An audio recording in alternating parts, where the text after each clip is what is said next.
Good morning বন্ধুরা, সবাই কেমন আছো? সবাই আশা করি খুব ভালো আছো। আমিও খুব ভালো আছি। তাই আমি আর আমার বন্ধু মিলে আজকে বেরিয়ে পড়েছি একটা নতুন পথের উদ্দেশ্যে।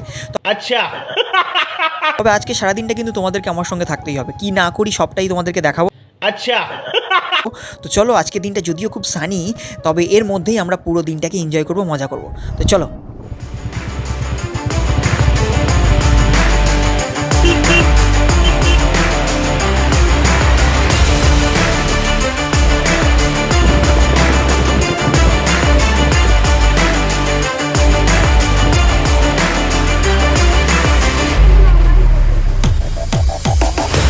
বন্ধুরা, এখন কিন্তু আমরা ঠিক চলে এসেছি ন্যাত্রা স্টেশনে। সত্যি কথা বলতে গেলে আজকে কিন্তু প্রচণ্ড রোদ পড়েছে, তাই থাকাই যাচ্ছে না এই রোদের মধ্যে। আর যাচ্ছিলাম, আর আমাদের একটু খিদেও পাচ্ছে, তাই ভাবছি যে কিছু এখান থেকে বিস্কিট কিনে নিই। একটা বিস্কিট দোকান দেখতে পেয়েছি। তো এখানে এই দেখো, তোমরা দেখতে পাচ্ছ এখানে অনেক ধরনের বিস্কিট রয়েছে। বাট আমার এইটাকে ভাবলাম, এটা আমি খেয়েছিলাম আগে, যদিও একটু শক্ত শক্ত খেতে, কিন্তু এখানে যেগুলো আছে সেগুলোর ভিতরে ভাবলাম এটাই খাই। তো এখান থেকে একটা প্যাকেট আমরা নিয়ে নিলাম। তো চলো এবার ট্রেনে উঠে যাই, তারপরে কথা হচ্ছে। তোমরা দেখতেই পাচ্ছ এখন আমরা ঠিক ট্রেনের মধ্যে রয়েছি, আর ট্রেনে এখন মোটামুটি ভিড় রয়েছে।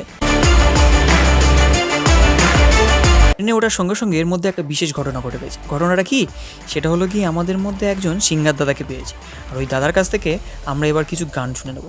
হ্যাঁ, তবে দাদার পারমিশন নিয়েই তবে কিন্তু আমি ভিডিওটা করছি। তো চলো দাদার কাছ থেকে কয়েকটা গান শুনে নিই।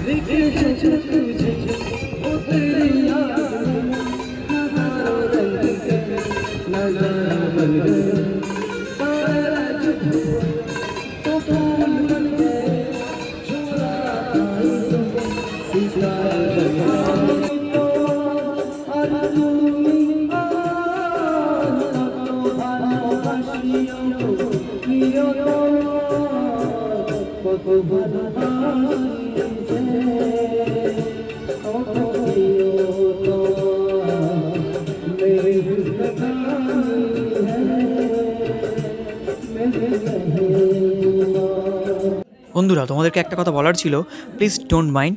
কারণ আমি একটা কথা বলতেই চাই যে আমরা সবাই আমাদের কর্মক্ষেত্রে বিভিন্ন রকম কাজ করে আমরা পয়সা উপার্জন করি। ঠিক তেমনভাবেই দাদাও কিন্তু তার প্রতিভা আমাদেরকে শুনিয়ে তিনিও কিন্তু পয়সা ইনকাম করছে। তো এটাকে কেউ খারাপভাবে নেবে না।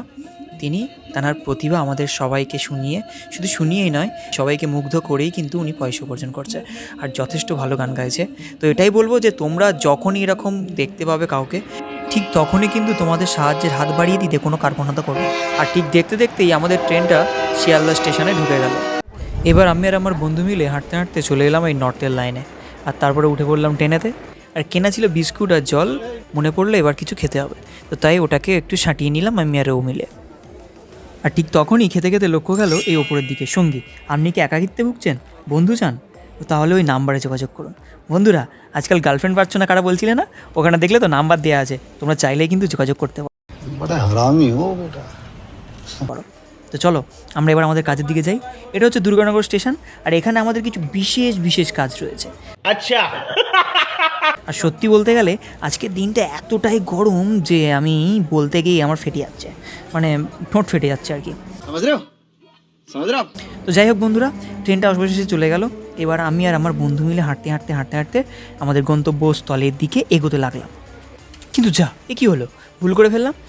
আস্তে আস্তে মনে পড়ে গেল আমাদের হটুগঞ্জের ওখানে একটা স্পেশাল চানামুড়ি পাওয়া যায়, সেটা খেতেই ভুলে গেছি। তো সেই ভুলটাকে ঠিক করার জন্য আবার আমরা ট্রেনেতে উঠে পড়লাম। আর এই দেখো ট্রেনের কী অবস্থা, আমি বাদুড়ের মতন ঝুলে রয়েছি, আর এখানে প্রচণ্ড ভিড়। বুঝতে পারছো, চারিদিকে লোক একদম আমাকে ঘিরে রয়েছে।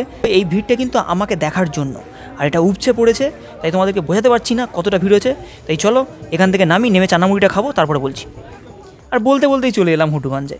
আর এই জায়গাতে স্পেশাল চানামুড়ি আমার ঠিক পাশে একটা দোকান আছে, এই দোকানে পাওয়া যায়। এই যে দোকানটা দেখতে পাচ্ছ, এই দোকানে চানামুড়িটা খেতে ভুলে গেছিলাম বলে আবার ব্যাক করে আবার এখানে এলাম। এবার এই চানামুড়িটা নিয়েছি, খাবো, খেয়ে এখানেই ব্লগটা শেষ করব।